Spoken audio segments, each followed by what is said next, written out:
I wanted to ask you some more questions about like rap and the music industry, music business, and stuff like that. So let's start with rap. What's your writing process, if you have one, and how do you keep it fresh? Well, I know early in my career, I wrote down everything. I mean, every piece of a song, the structure, I was really meticulous on writing everything out.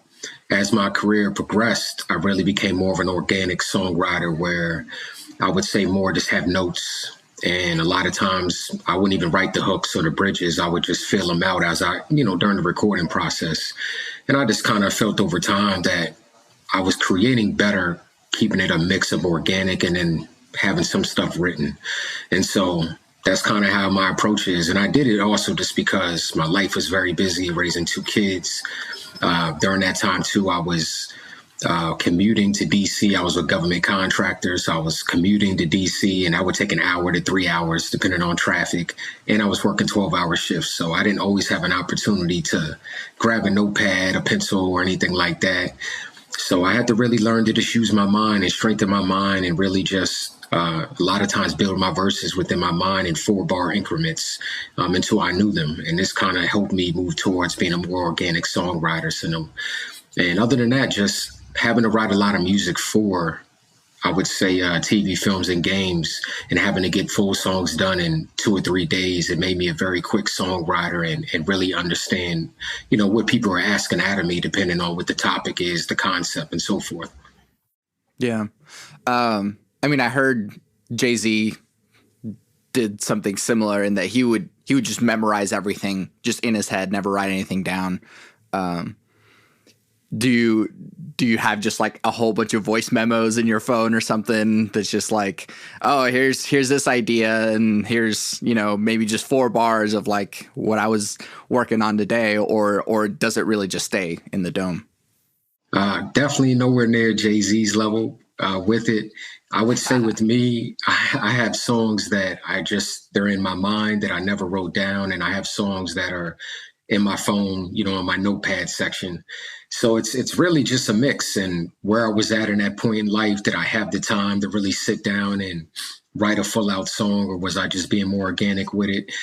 Maybe the space I was in at that time, the place I was at that time put me more in an organic mood, to write. So I think just a lot about where you're at in your life. What are the outside factors? How much time do you truly have to write a song, being in the studio, and what works best for you? I just always encourage an artist to work on both formats. Don't just go into a studio with, this is how I want the song to be, and that's it. Sometimes the best creativity comes when it's just organic and it happens. There is kind of a different sort of brain space, and I've noticed it myself when I'm creating, is that like there's the brain space of like, I'm just gonna make something from myself, from the heart or something, and then there's like kind of goal oriented creation, and like you're saying, like, oh, you have like 2 or 3 days, you're writing something for a video game, let's see what comes out, but like I gotta do this thing in particular. So I guess, how do you frame those different perspectives, and how does that change, and how has that evolved over time? I can tell it's like a skill that you develop. Yeah, I think it definitely is, to be able to write a song that is concept driven, but not just from something you want to write, but someone coming to you and saying, this is what I want you to talk about, and these are the 3 things I need you to make sure you cover. You know what I mean? So you're having to put that into musical form, and we hear it all today on shows and, like I said, games and just different entertainment.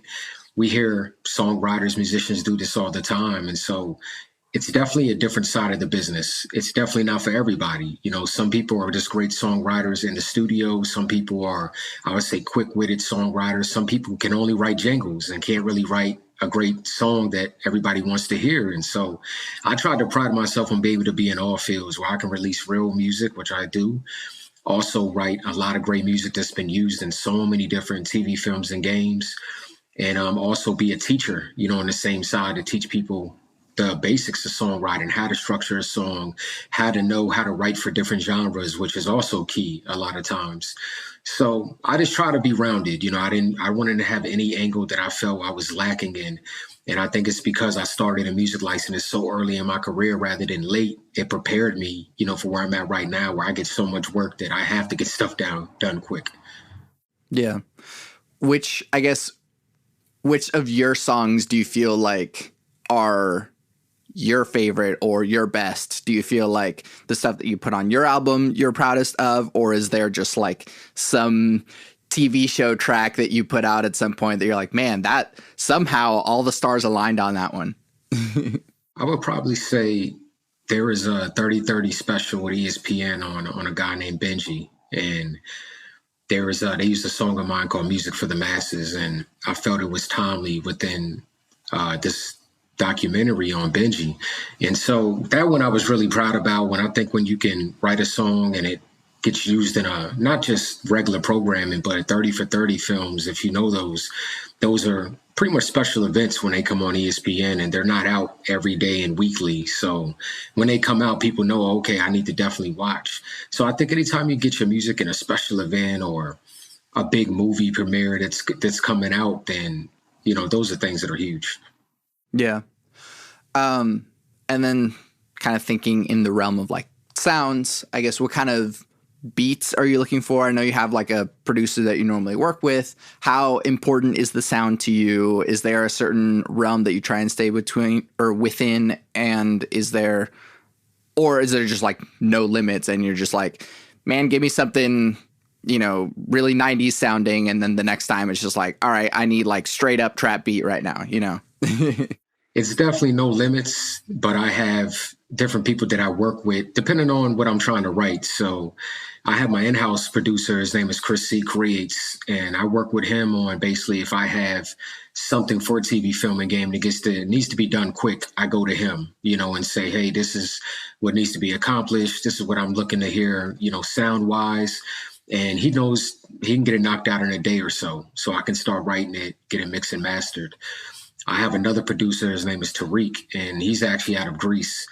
And he does a lot of my hip hop production. So anytime I'm trying to do a hip hop record that's current or a hip hop record that maybe has a mix of 90s, which is my era, with some current flavor to it, that's who I go to. If I'm trying to do all live instrumentation, I have a great team that I work with down in Nashville, especially a great piano player and composer named Corey Cardo, who we actually have an album dropping on May 21st called Progressions. And this is an album that's all live instrumentation. We did it with full live band in the studio.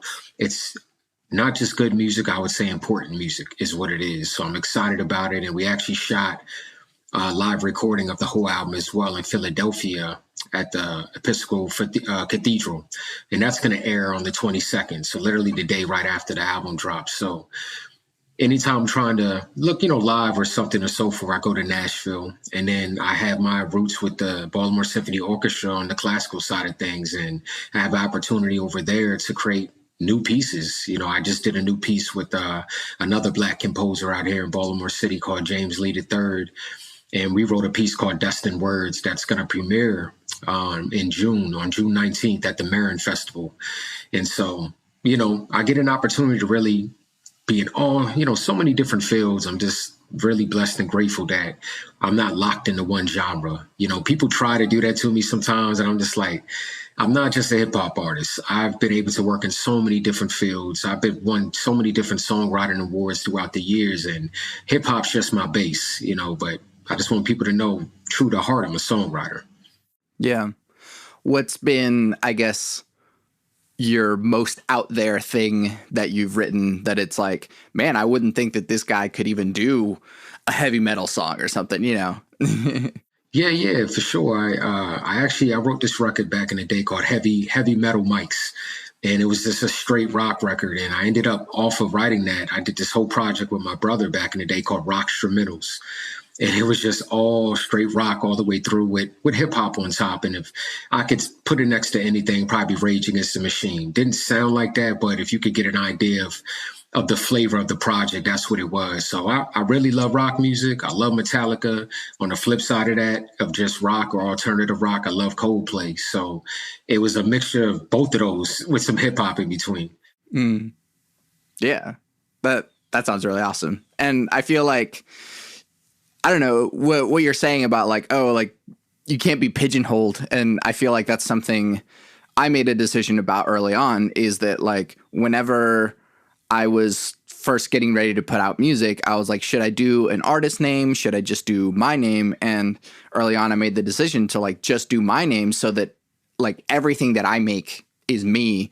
And whether it is like classical compositions or ambient music or singer-songwriter stuff, like all this stuff is me. And no matter what I do, and especially with this podcast now too, it's like it's still going to be Santiago Ramones on the podcast too. And so like no matter where you find me, it's still going to be me. And I feel like that has allowed me to be open about like, well, I'm just a human being. I can make whatever I want, rather than like, oh, well, like my artist name is really attached to this thing.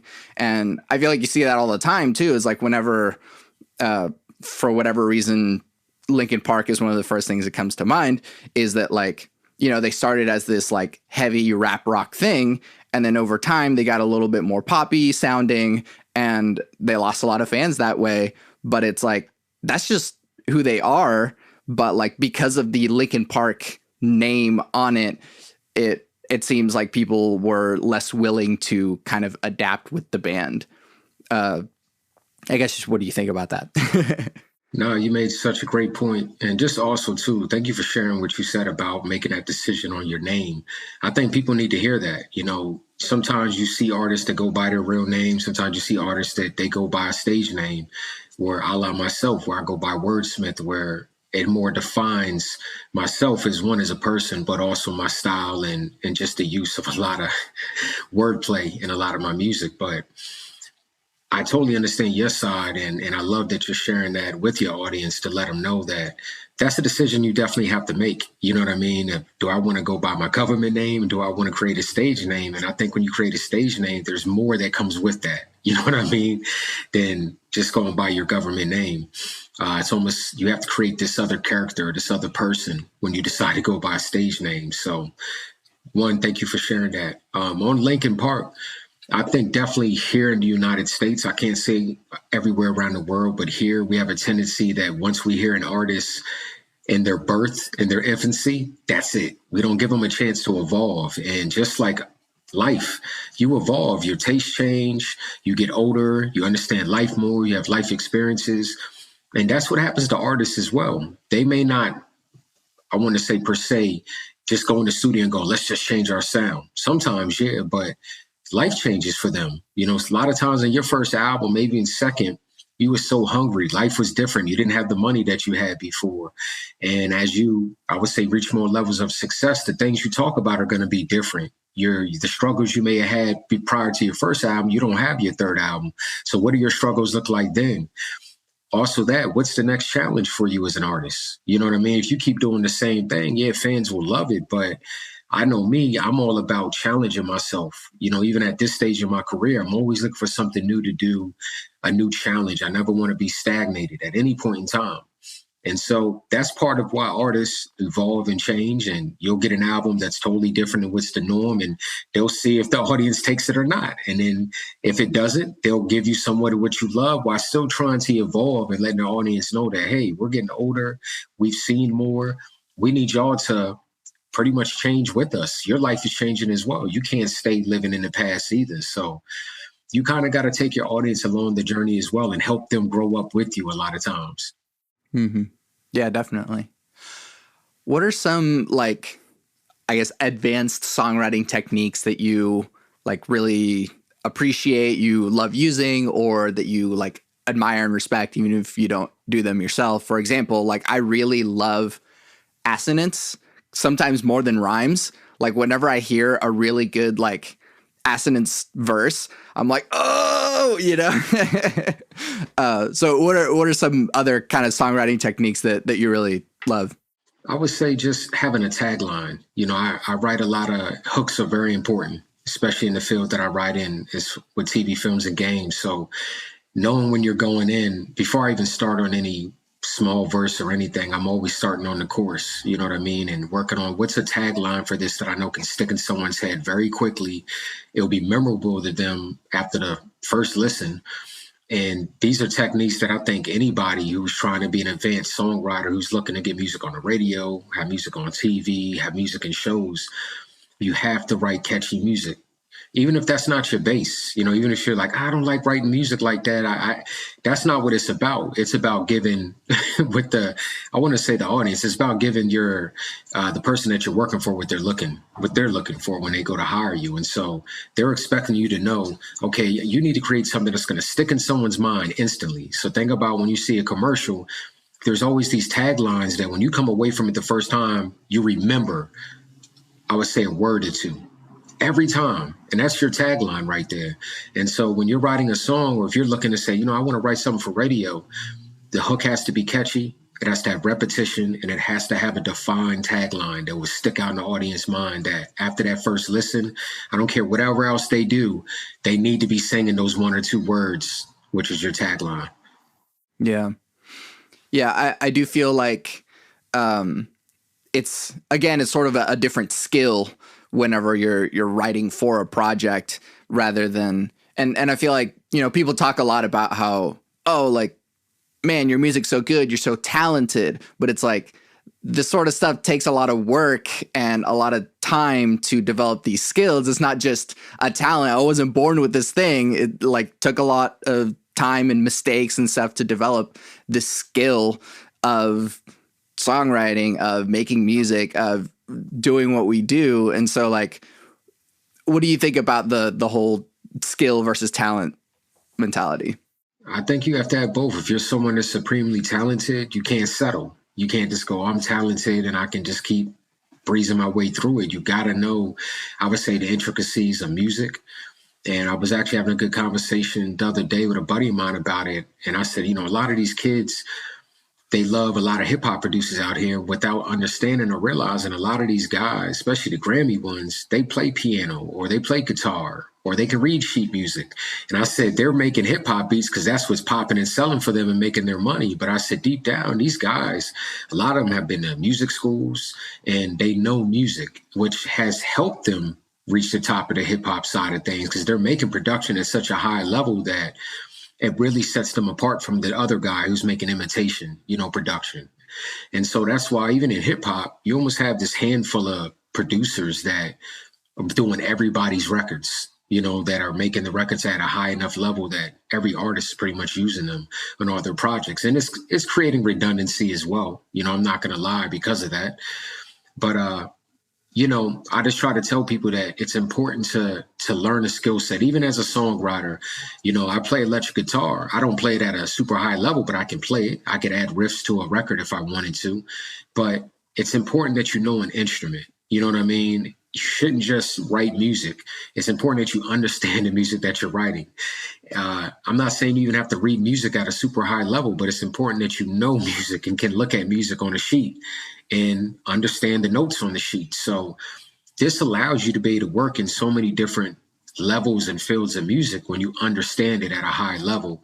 And with me, that's why I was able to, early we talked about, I was able to work in, I would say, 4 different realms: classical, live instrumentation, hip hop, and in the TV, films, and games field of just understanding music at a high level, that I can work in all these different realms and work with different collaborators and talk to them in their language. Yeah.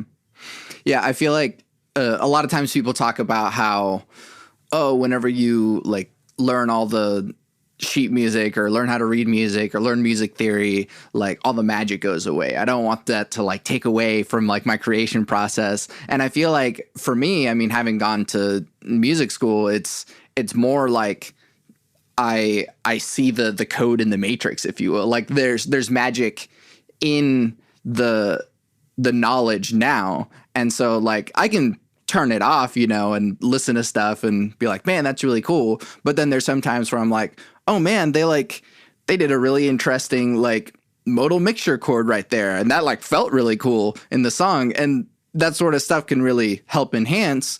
But then even in the day to day, like, sometimes you write a thing and you like got to give it to a guitarist and be like, hey, play chords over this. And like, if you don't know what chords you're writing and if you don't know how to like, it's all about communication in this field. And so it's like, if if we're not on the same level, we're going to be struggling to get somewhere, you know? Correct. Correct. No, it's so true. The collaboration part of it is huge, you know, especially in this day and age. You can work over the internet. You know, that's not something that's hard. And I've been doing that for years, but I've definitely worked with people where it's just been tough because the communication isn't there, or there's different understandings of music. So, you know, it definitely helps.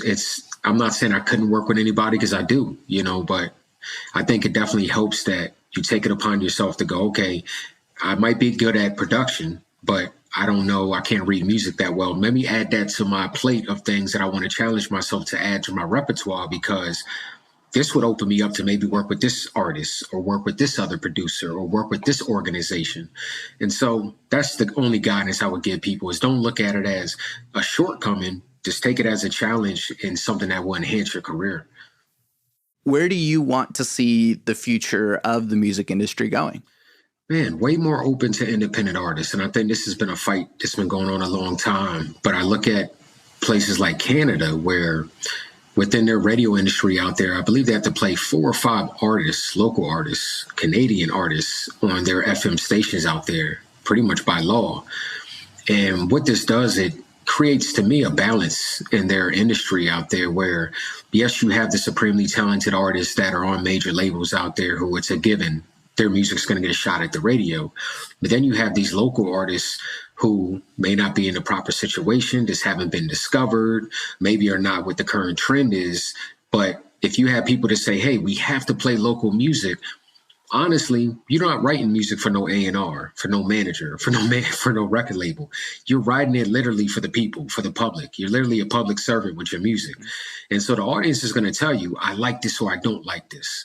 And also, to me, it keeps the creativity alive. You know, I know growing up, hearing the radio, it was so much, to me, more variety on the radio, especially in hip hop.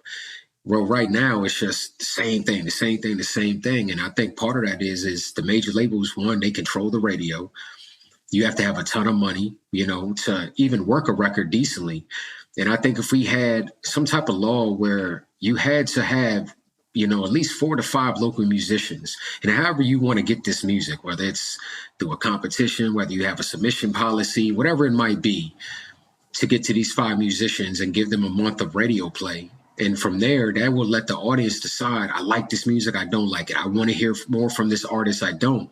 And when I look at this, to me, that will help boost any radio station, you know, and you're showing support to your local artists who will want to support your station even more because you're showing them love. So it's something we could do.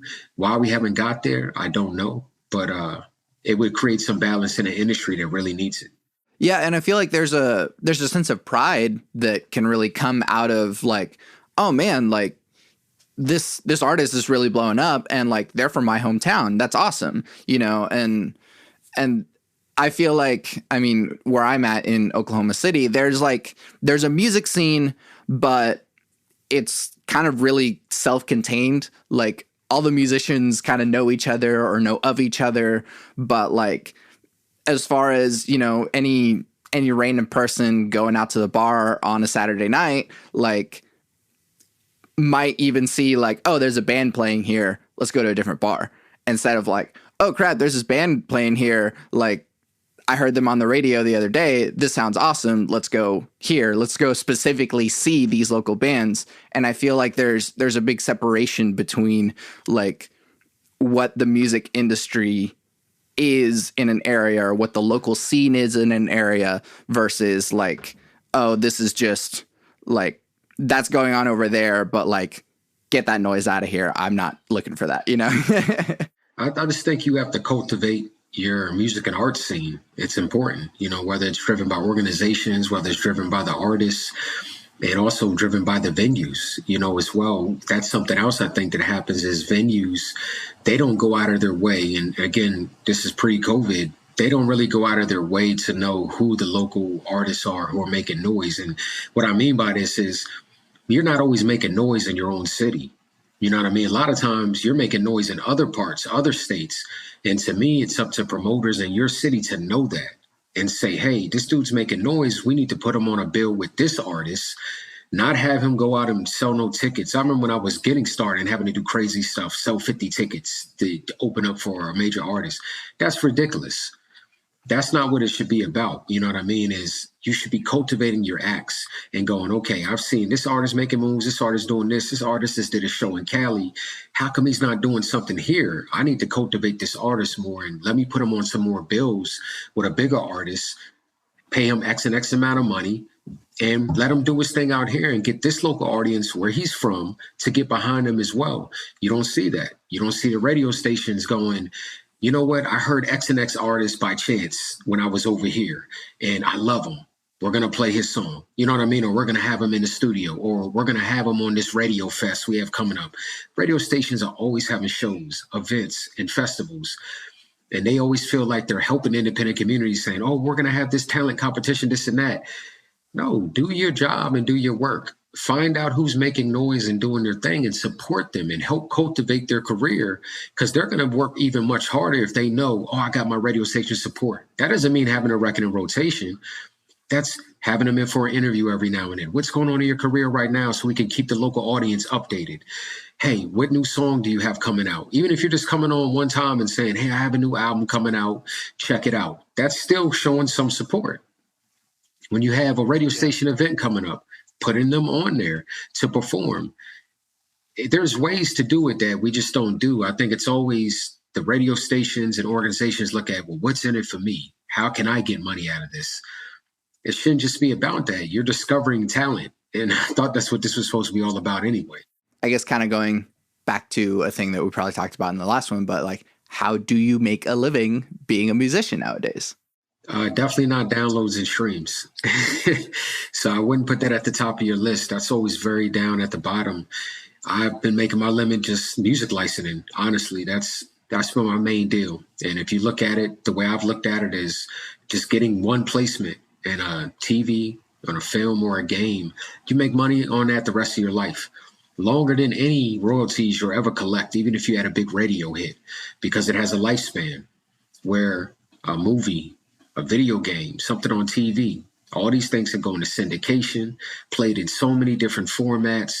Your music's never removed. It's never pulled off a playlist. It's there forever. And so if you can look at it like that, that will be the first thing on the list as an independent artist that you should get involved in.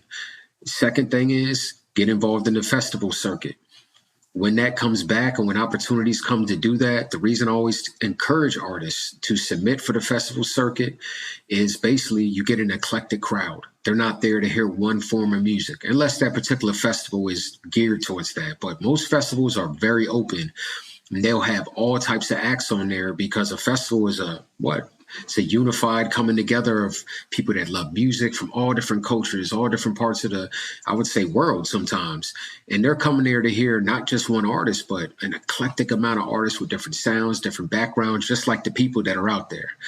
And so when you get on that circuit, you'll be surprised how many new fans that you'll build who didn't know of you, but go to these festivals yearly and they won't expect to see you in years to come or check your music out when you leave.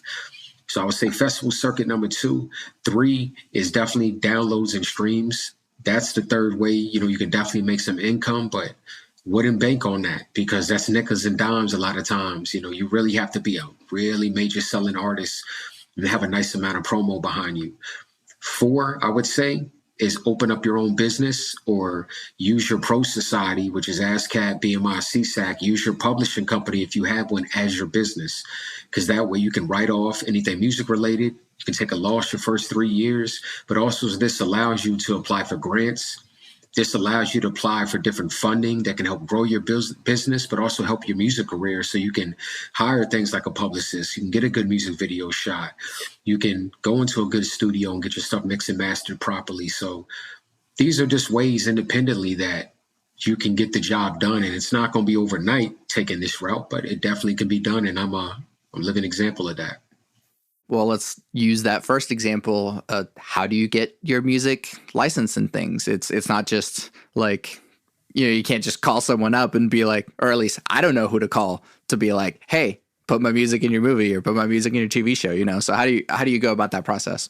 There's definitely companies, no different than labels. There's music licensing companies, and there's levels to it. There's smaller licensing companies. A good one that's out right now is Song Trader, and what they basically do is they give you, I would say, they put placements up on a board where they say, hey, this TV show is looking for jazz, you know what I mean, for this particular scene, and they'll give you pretty much an example of the scene, and you can submit for it, but you're submitting against maybe hundreds of thousands other people at the same time and hoping that you just get lucky, you know, in that pot of people.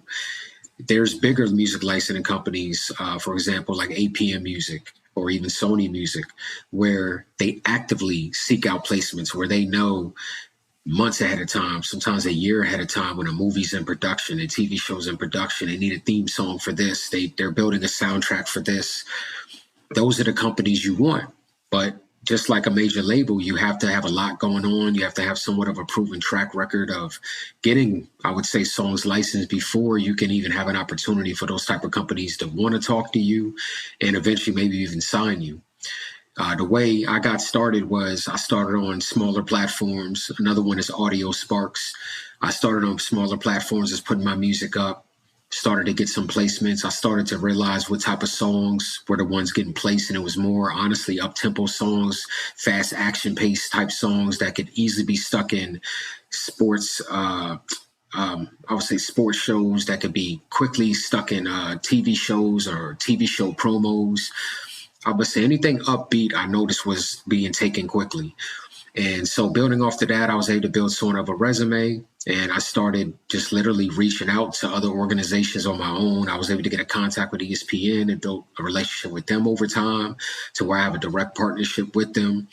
And eventually APM Music reached out to me and offered me an opportunity to work with them. And they've been representing me since 2016 now.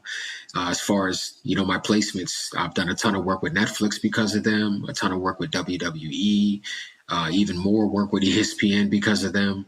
But I've done work with Fox, CBS, ABC, pretty much any network you can think of. I've done work with them, and this has been thanks to APM. Another one that's very good, that's very open to unsolicited, I would say, taking music, is Glow Music Group.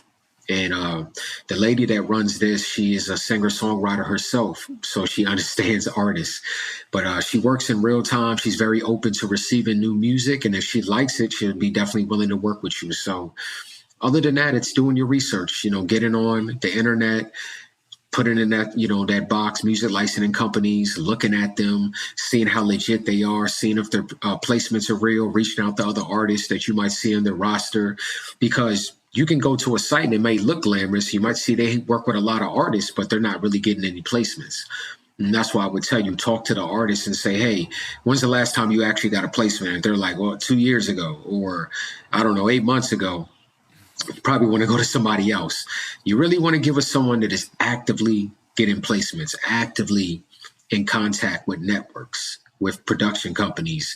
And those are the ones that will take your music quickly and get them placed. Because you get something placed, that's going to drive a record with free promo for you, to where it'll say, okay, let me put this record out now on streaming platforms. Instantly, you got promo just from it being on that project. Mm-hmm. There is something, I guess, a little scary sometimes in that, like, some of these licenses are exclusive. And so it's like, oh, well, like, we're going to take your song, but like, you can't put it anywhere else. It's only going to be in this thing. Do you take those deals? Are you like, no, let me keep all my music? Or are you kind of like, well, you know, some stuff is going to be out there and like, this is part of the process. And there's just some songs I like that are completely theirs. Yeah, my deal with APM, it's exclusive for the first year every time. So once I give something to them, it can't be anywhere else for at least a year. Now, a lot of my other deals outside of that, because I have smaller licensing deals with several different companies, they're all non-exclusive, to where I can move the music around to anybody I want. But there are definitely certain records with APM Music that are only for them, that, I mean, literally they've had for 10 plus years now. So I write kind of, you know, sometimes when I finish a song, I'll go, okay, decision time. Do I want to give this to APM exclusive, or do I want to work it first? And now I work it first. and I'll give it about 6 months and say, okay, can I get any placements with this? Okay, I didn't get much out of it. Let me give it to APM. And I know it's locked in for a year, and I know they're going to actively pitch it. So that's kind of how I work things. I'm in a great cycle as far as music licensing. I have regular income that comes from it that I know is always coming. So right in that way and splitting it between the two has been working well for me.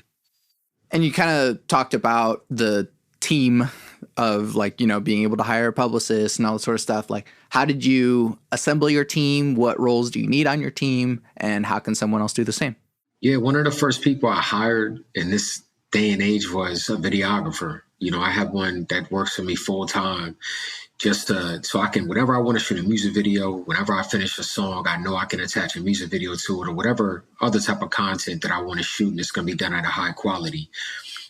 Also, just because with my label, I have great partnerships with MTV, BET. I get a lot of my videos on there, so they have to be in the proper specs.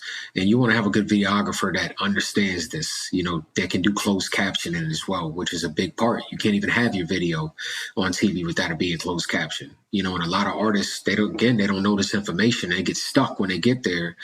And then you got to end up paying and outsourcing to get closed caption, which could be a little bit of money, you know, extra that you didn't budget for. So I would say get a good videographer. My guy's young. He's actually still in school, but hungry. And that's what I would encourage you. Get someone that is young, that sees your passion, loves your music, sees your vision, and can grow with you, you know. But also on my side, I'm creating an opportunity for a young videographer where he's getting to make money, but also he's getting to do a lot of music videos on a regular basis to sharpen his skills and really build his portfolio. The second thing that I really worked on is, and I'll just be honest, I do almost everything on my label just because I built a lot of partnerships over the years. So I have 6 other artists on my label that I manage on my own. And managing these 6 artists, it's a lot, but this is my thing is I've got to the point in my career where I know I can support them. So when you talked about different publicists and different things, I have one publicist that strictly focuses on hip hop, and that's for myself. That's for my 2 other hip hop artists. But then I have other publicists that I might work to from time to time that just specialize in pop music or R&B music. Or right now, I'm currently looking to add a 3rd publicist that I can go to just when there's short releases for singles, and they're pretty much all genre that I know can get this press, get this press, get this press, and put the songs on sites that have high traffic. And that's what's important as well is you can have a publicist and get your stuff on 100 sites, but if those 100 sites are getting 5 visitors a day, 10 visitors a day, it's not doing much for your music. So you want to get someone that has good relationships where they might say, okay, I'm only going to get it on these 5 sites. But if those 5 sites are Complex Magazine, XXL, The Source, you're getting on sites where high traffic, high visibility, they have a legacy, a history, these sites. So people go there all the time to know this is where I need to go to listen to hip hop or get, you know, my fix with hip hop. So you got to have the right people in place. The same way I have good partnerships and connections that I know every time I release something, I can go to them and say, hey, I have a new release. And more than likely, I'll get support. A publicist, you know, that's their job, is to have good relationships and keep cultivating those relationships over time. So when someone hires them and they say, hey, I want you to work this single, I want you to work this album, they can instantly go, I know X and X and X and X will be receptive to this music, and I can go to them. Of course, there's never a guarantee. But you want to even have the connection. You know, a lot of people don't even have, I don't even know how to get in touch with this person. You know what I mean? So you at least want to have people in place that can get in touch with that person where you can get real feedback and they can go, well, nah, you know, I like the record, but it's not strong enough for me to support. Or I love the record, I'm going to, you know, support it. You don't want to be sitting at home and I don't know where to even get my music besides, you know, get it out here and it's on Spotify and Apple. There's got to be press around that. Yeah, it does feel like there's a little bit of the catch-22, if you will, of like, you know, get your music out, get it heard. So now you can get a publicist or now you can get a manager, and then like they help you get it heard. And so it's like there's that getting up off the ground, which is just like, how do you get heard in the first place? And it's a lot of like doing stuff yourself and trying everything yourself, and takes a lot of time and effort until you have enough money to get it to people who could do it better. Because like, I'll be honest, I'm not a social media expert. I'm not a video expert. I'm not a, you know, whatever other sorts of things. Like those are all full-time jobs that like artists are expected to do themselves until they reach a certain level? Or do you think that maybe it's better to like bite the bullet in the first place and be like, you know what, this is a long form investment and I'm going to hire someone. It's going to eat a lot of my money at first, but then it's going to pay off later. Yeah, some artists do that because a publicist, he really shapes your career for you, you know, and if you start with a long time one, I didn't have that blessing to do that. The only long time person I've had is my engineer, which is great, you know, because I've had the same engineer my whole career, knows my music in and out, can easily mix and master my music, which is important as well. But I always wish I had that publicist that I met early in my career that I would say believed in me, had good connections, and said, all right, I'm gonna help you build your career. There are just, unfortunately, people in the industry that won't talk to you as an artist. That there's that line that they go, you're the artist, you want my support. I don't want to directly talk to you. I want to talk to another professional that this is what they do for a living, and someone that I've been talking to for years now through several different artists. So I know that one, he's legit. He's brought me good artists. He has a good track record. So I know him bringing you to me or so forth. This is going to be a good situation that I probably want to support. So though I have certain partnerships, there are other people that just won't talk to me because I'm still an artist. Even though I have my own company, I have other artists that I sign, I'm still a active musician. Maybe if I wasn't an active musician, they would look at me maybe different, but I'm still an active musician. And I think probably some press goes, well, you're going to be circling back around for yourself at some point as well, which is true. So you do need someone that is not a musician, but understands musicians, is passionate about your music, or is passionate about not just you yourself, but if you have, you know, you're fortunate to have other artists, it's going to be passionate about that particular artist that you're bringing into the fold as well. And that's why I said I'm not settling just for the publicists that I know and have. I'm looking for others that are just can specifically work in Afro beats. You know what I mean? I have my singer Stevie J from Haiti. He's big with Afro beats. There's not a lot of publicists that work that realm. You know what I mean? So it's finding one that has some connections in that realm, but also has good connections in the R&B field as well, where we can kind of get the mix and say, well, this is Afro beats, but it can still move into some R&B as well. And so it's finding the right people for each particular act. And me having to be a businessman, that's something I have to do. I'm not willing to just settle and saying, hey, I'm going to put this publicist on this particular single or this project, and let's just see what we get. That's not fair. I wouldn't want that. You know what I mean? So I'm honest with my artists saying, hey, I love what we have sitting here, but I don't have the right person in place right now outside of my connections that we can get the full deal out of this great single that you have. So two of my artists, I just have them in work mode right now while I'm literally setting up meetings with different publicists and saying, all right, this sounds okay. Or, hey, let's have a second meeting and talk further so you can meet my artists now and see how they feel about working with you. What percentage of your time is actually spent on making music? All day, all the time. That's what's crazy is I just section up my day. You know, I'm up at 5:30 in the morning, and I'm up at 5:30, and by 6, I'm either rehearsing for an upcoming show. I'm either going over a piece of music, whether it's on sheet or it's something that I'm writing. And then after that, I'm getting my kids up, getting them ready for school. Once they're off to school, I'm back home and either getting a workout in, or I'm sitting down on my laptop and I'm knocking out, I can say, meticulous business stuff, whether it's working on a proposal for upcoming virtual tour, whether it's working on, I would say, some stuff with my artists, getting videos done for a particular single or getting artwork done for a particular single that's coming out. Maybe it could be formatting a bio for an artist. It could be some of my international artists, like my punk rock band from Ukraine, or like I said, Stevie J from Haiti. They send me a lot of what they write so I can go over it and check for grammar, maybe even rewrite certain sections that don't sound correct, just so it's good English for them. So I have to take time to even, I would say, do songwriting for some of my other artists until they get to a level where they feel comfortable with their English.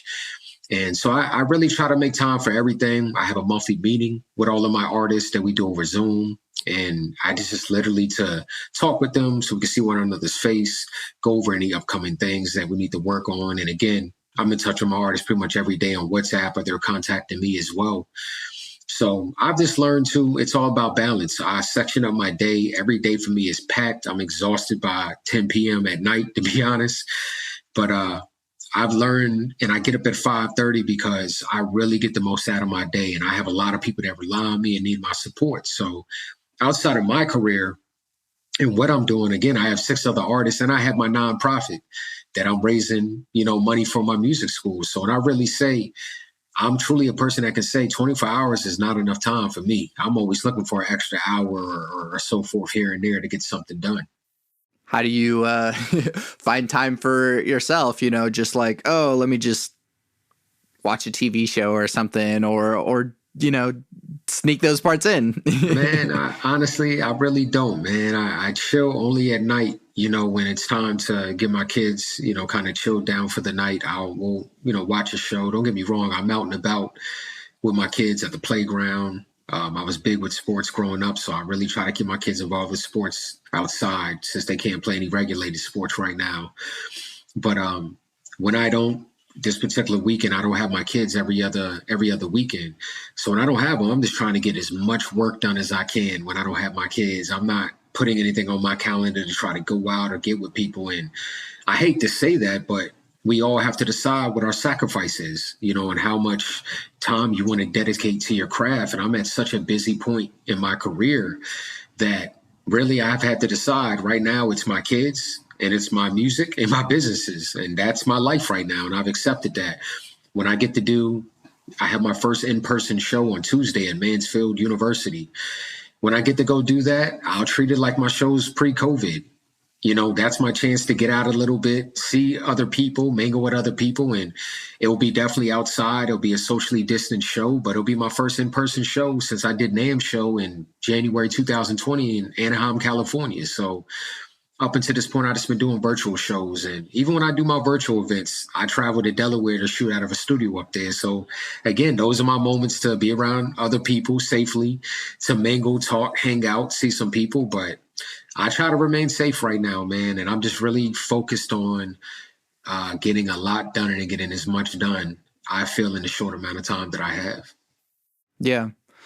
It does seem like there's just a vast multitude of realms that, the brain space that you have to be in, both as an artist, but as a songwriter, as a manager, running a label, all these sorts of different things that you have to kind of like, get yourself in different brain spaces. Is there any part that, like, I don't know, you're performing and like it's autopilot because you're just like so many different places at once? Or do you, kind of like go 100% into like, I'm here right now, I'm performing and let's get into this. But I'll be honest and say that like, there's definitely been times where I'm like in the middle of a verse or something and I'm singing and like, the other train of thought is just like going and it's like, oh, right. Chorus now.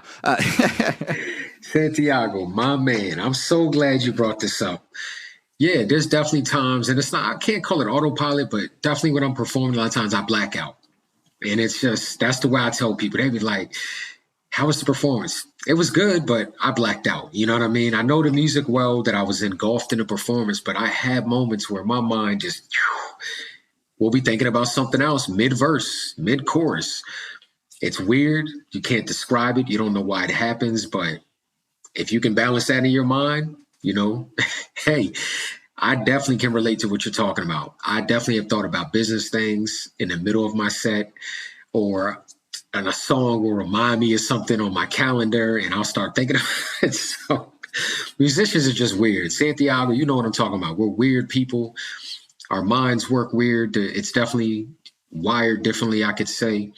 So it definitely happens, but I've definitely learned to shut different things off. I know right before I step on the stage, I always close my eyes, take a deep breath and be like, have a good show, be about in the moment. So when I say I black out, it's about being in that moment. I'm just letting myself be free and in the moment. Not that other things can't, as you said, pop into the mind, but I think when you can be engulfed whenever moment you're in, that's when greatness comes out. So I'm able to turn it off and on, but I'll be honest, once the show is over, it's almost like I feel like a light switch goes on and it's like, all right, back to work. And as soon as I go to my phone, I have a million messages, things I got to fix, people I got to reach out to, so you're jumping into different modes. Or I know even all the way up to I get on stage a lot of times when I'm doing a virtual show or I got to leave my kids, I'm checking on them. Are you in class?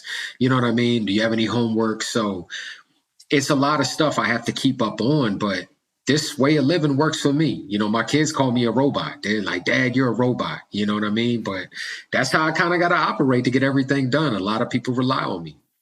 Yeah. I guess when was the last time that you performed that you were like so 100% in it, like you could feel the energy? And, you know, because there are definitely times when, you know, you're performing like, man, this is something else. When was that performance for you? This week, man. This week. I had a performance with this organization called the Arts Seminar Group. And I shot it out of the studio I shoot out of in Delaware. So it was virtual, but we set up the stage like a living room. And it was a lot of my spoken word pieces that I really haven't done a lot. So it was my drummer and I had a keyboardist there, and I stayed, you know, I was seated the whole time, which is not how I normally perform. So it was a real chill music, but timely music. And a lot of the music I talked about was racial inequality, you know what I mean? The social injustice going on, uniting us, you know, the social divide that we have going on right now, COVID. A lot was about what we went through and are still going through in society. And to have that same day after I did this performance, I think literally an hour later was when the verdict with George Floyd came out. And so I had so many people texting me going, man, that performance was so timely. The topics you touched, I mean, to have the verdict and then to hear you talk about so many of these issues through your music, it just connected, you know, and you said, man, though this was virtual, it connected with people. I had emails where people said, you know, I never really looked at things truly through the African-American experience, you know, here in America. I'm aware of it. I see movies on it. I know we're in this day and age, but to have someone bluntly talk to me about it through music was just a new experience for some people. I mean, I had an old white lady in her 90s that was tuned into this performance and reached out and just said, you know, one was in awe of the performance because of the topics, the message, how much it was put in front of them, and not in a bad way, but hey, we have to have these hard discussions. And it wasn't just music all the way through. In between each song, there was discussion. So as you would get this song and then let's discuss it. Let's have this conversation about what the song was just about. And I carried the spectrum, you know, even had a song that's a theme for the strong, hardworking women out here who women still have problems getting management positions, being taken seriously, getting the same jobs as men. These are all real topics that are still going on in society today. Literally 2 days after that, I had 3 days of recording Peter and the Wolf with the Baltimore Symphony Orchestra. And I had to cram for this because I had wrote a brand new version of Peter and the Wolf, and their estate pretty much turned it down and didn't approve it. And so the BSO appealed it all the way up until last Friday. And we ended up not being able to use it. So I had been preparing to do my version. And so I had to really cram to just do the original version. And, you know, and just speaking honest, you know, I don't read sheet music at the level that the symphony orchestra musicians do, and that's why they're world class. And so I literally had to memorize the piece, memorize all the music. And so when I went in there, you want to talk about hard mind control and concentration. There are parts in Peter and the Wolf where you have to come in on the right note where there's music playing. And there's, of course, a lot of parts where you're coming in at the end, you know, of a note or a downbeat or whatever, or a particular like the flute, you know, or something is playing the last note. So I had to really just hone in and spend 4 days of just cramming. I knew the piece and I didn't know the piece. And so when I went in there, I remember the conductor, his name is Nicholas Hirsch.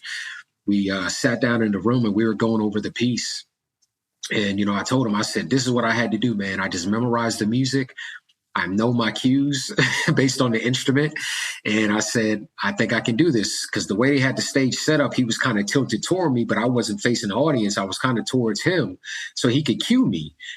And when we did the first day, he was like, okay, you know the piece. And then when we did it the second day, I think it was one part at the towards the end that he wanted to hold the winds a little bit longer so he could end on a particular note. And that was a piece that he wanted to do. And so the third day when we did the final recording, I nailed it. And he said, honestly, when we do Peter and the Wolf, a lot of times we have narrators. I always have to turn to them on every piece of the narration. He said, for you to have the ear to hear subtle instrumentation in this piece, to know when to come in, he said, it blown me away that you are able to do this and not have any sheet music in front of you. All I had in front of me is the words. But again, it goes back to what the conversation we had earlier is, I know music enough that I don't need to have the sheet music in front of me. I know the notes enough that I don't need to know this whole section and every note that each instrument is playing. Because sometimes you're talking about 5, 6 different instruments playing at one time.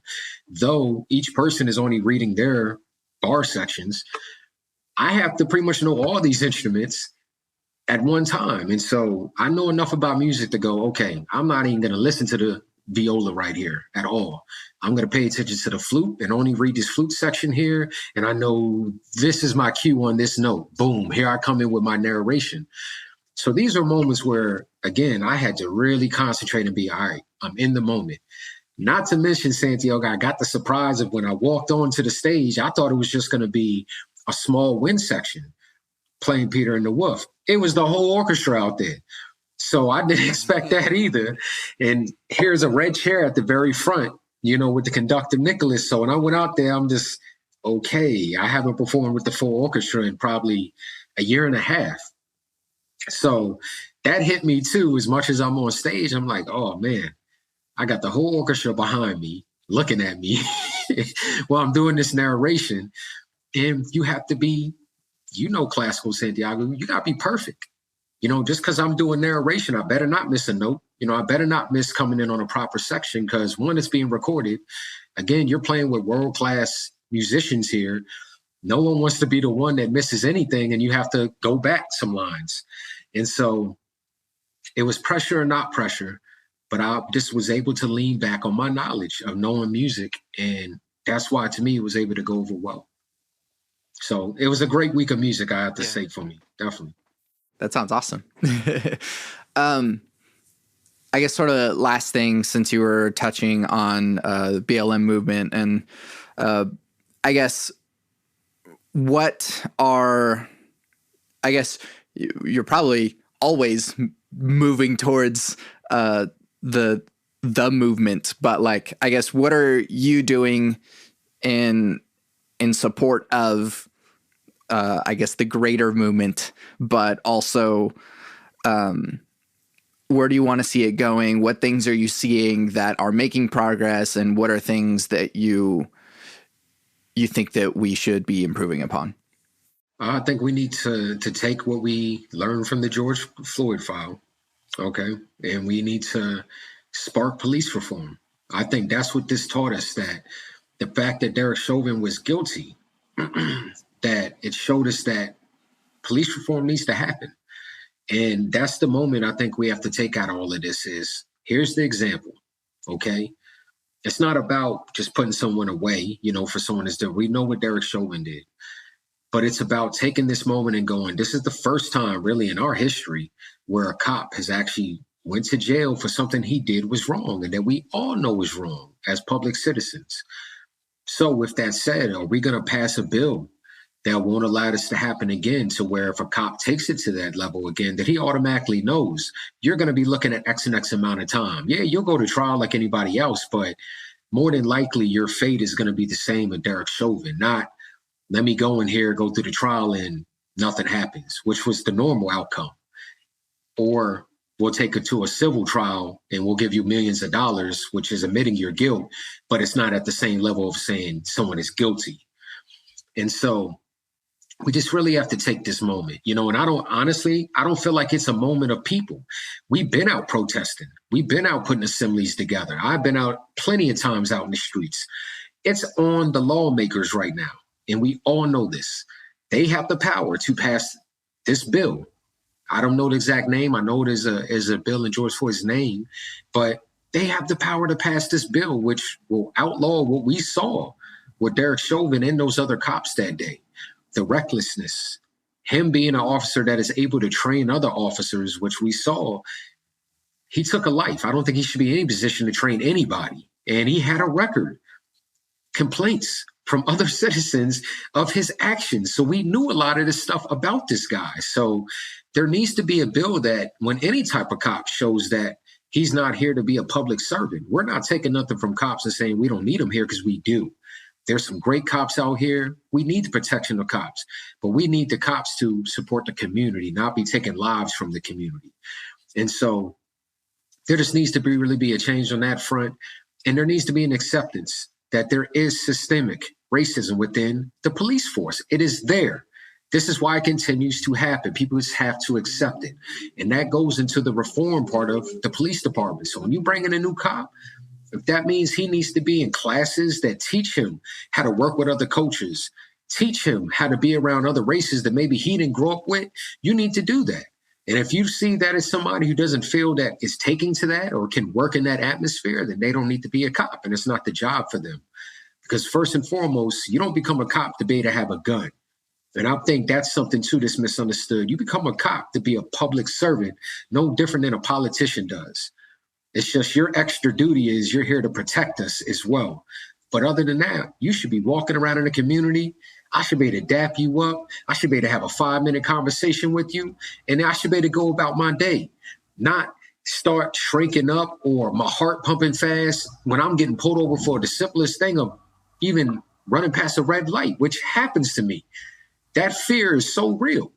So I want to be able to move past that and know when I'm getting pulled over just like a regular other person in America, and not, oh Lord, what is he going to try to find, that I did or didn't do, or am I going to lose my life tonight? Which I'm sorry, every African American thinks about anytime they have a run-in with the police force. So police reform is what I'm looking for, what the Black community is looking for, what honestly America is looking for. Most America is looking for this.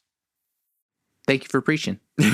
Sorry, yeah, I had to go on it. It's a strong subject to me, man. Yeah, but like, I'm here giving you this platform so that you can be telling this to people. So, Wordsmith, thank you so much for doing this with me. Where can we find you and your things? Definitely. You can check me out. My official website, it's wordsmithmusic.com. If you want to check out any of my artists, it's newrevcamp.com.